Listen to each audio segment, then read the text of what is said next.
Assalamualaikum warahmatullahi wabarakatuh. Perkenalkan, nama saya Iqda Lailatul Fajriyah, NIM 1914204143, kelas Perbankan Syariah D semester 3. Di sini saya akan menjawab pertanyaan-pertanyaan UTS. Yang pertama yaitu jelaskan mengenai dampak buruk dari implementasi penggunaan riba dan maisir terhadap perekonomian. 1. Ketidakadilan distribusi pendapatan dan kekayaan.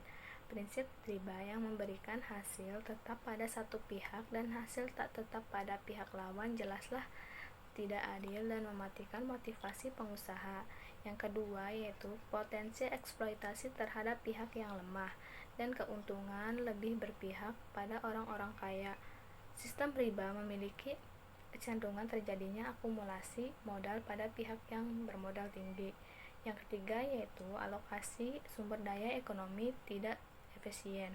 Prinsip dan sistem bunga membawa kecenderungan alokasi dana tidak didasarkan pada prospek profitabilitas usaha, melainkan lebih pada dasar kemampuan pengambilan pinjaman dan nilai jaminan. Demikian pula judi tidak mentransfer pada pihak-pihak yang efisien, namun lebih pada sifat untung-untungan, sehingga pertumbuhan ekonomi akan melambat dan distribusi yang tidak merata. Yang keempat yaitu terhambatnya investasi. Semakin tinggi tingkat bunga, maka semakin besar pula biaya yang ditanggung dalam investasi, di mana dengan tingginya bunga akan sulit pula investasi yang dilakukan berdampak pada tingginya tingkat inflasi. Nomor 2 yaitu jelaskan fungsi Dewan Pengawas Syariah pada Bank Syariah dan sebutkan fatwa DSN terkait tabungan serta jabarkan akad apa saja yang digunakan pada produk tabungan Bank Syariah. Yang pertama yaitu pengawas fungsi Dewan Syariah yaitu 1. Mengawasi jalannya operasionalisasi bank sehari-hari agar sesuai dengan ketentuan syariah. Yang kedua yaitu membuat pernyataan secara berkala bahwa bank yang diawasinya telah berjalan dengan ketentuan syariah. Yang ketiga yaitu meneliti dan membuat rekomendasi produk baru dari pihak yang diawasi. Fatwa DSN terkait tabungan. Tabungan ada dua jenis. 1. Tabungan yang tidak dibenarkan secara syariah, yaitu tabungan berdasarkan perhitungan bunga. Yang kedua yaitu tabungan yang berdasarkan prinsip mudharabah dan wadiah. Ketentuan tabungan berdasarkan mudharabah. 1. Dalam transaksi ini nasabah bertindak sebagai sahibul mal atau pemilik dana, dan bank bertindak sebagai mudharib atau pengelola dana. 2. Kapasitasnya sebagai mudharib, bank dapat melakukan berbagai macam usaha yang tidak bertentangan dengan prinsip syariah dan mengembangkannya termasuk di dalam mudharabah dengan pihak lain. Yang ketiga yaitu modal harus dinyatakan dengan jumlahnya dalam bentuk tunai bukan piutang. Yang keempat yaitu pembagian keuntungan harus dinyatakan dalam bentuk nisbah dan dituangkan dalam akad pembukaan rekening. Yang kelima yaitu bank sebagai mudharib penutup biaya operasional tabungan dengan menggunakan nisbah yang menjadi keuntungan haknya. Yang keenam yaitu bank tidak diperkenankan mengurangi nisbah keuntungan nasabah tanpa persetujuan yang bersangkutan. Ketentuan umum tabungan berdasarkan wadiah. 1. Bersifat simpanan. Yang kedua yaitu simpanan bisa diambil kapan saja berdasarkan kesepakatan. Yang ketiga yaitu tidak ada imbalan yang disyaratkan kecuali dalam bentuk pemberian yang bersifat sukarela dari pihak bank. Akad yang digunakan pada produk bank syariah adalah akad wadiah dan mudharabah. Nomor 3 yaitu jelaskan mengenai pendala pengembangan Baitul Mal wa Tamwil atau BMT.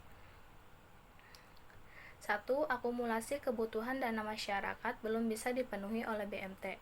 Yang kedua, walaupun keberadaan BMT cukup dikenal, tetapi masih banyak masyarakat yang berhubungan dengan rentenir. Yang ketiga yaitu beberapa BMT cenderung menghadapi masalah, misalnya nasabah yang bermasalah. Yang keempat yaitu BMT cenderung menghadapi BMT lain sebagai lawan yang harus dikalahkan, bukan sebagai partner dalam upaya untuk mengeluarkan masyarakat dari permasalahan ekonomi yang dihadapi.